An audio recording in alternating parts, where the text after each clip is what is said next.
আসসালামু আলাইকুম ওয়া রাহমাতুল্লাহি ওয়া বারাকাতুহু। প্রিয় দর্শক, আজকে আমরা বজ্রপাত থেকে নিরাপদ থাকার জন্য বজ্রের শব্দ শুনিলে যে দোয়াটি পড়তে হয় সেই দোয়াটি শিখব। চলুন তাহলে শুরু করা যাক।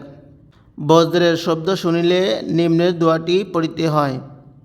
আল্লাহুম্মা আল্লাহুম্মা লা তাকতুলনা বিগযাবিকা لا تقتلنا بغضبك اللهم لا تقتلنا بغضبك ولا تهلكنا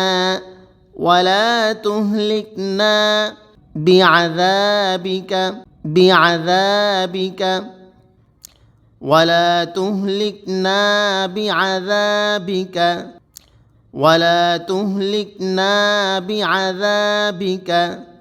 وعافنا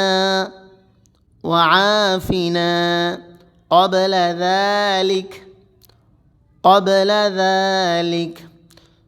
وعافنا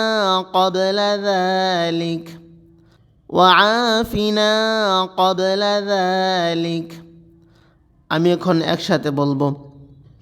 اللهم لا تقتلنا بغضبك ولا تهلكنا بعذابك وعافنا قبل ذلك اللهم لا تقتلنا بغضبك ولا تهلكنا بعذابك وعافنا قبل ذلك।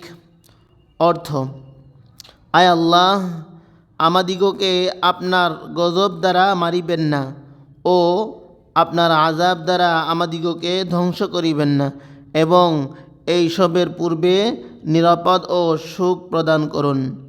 আল্লাহ তাআলা আমাদেরকে সমস্ত বিপদ থেকে হেফাজত করুন। আমিন।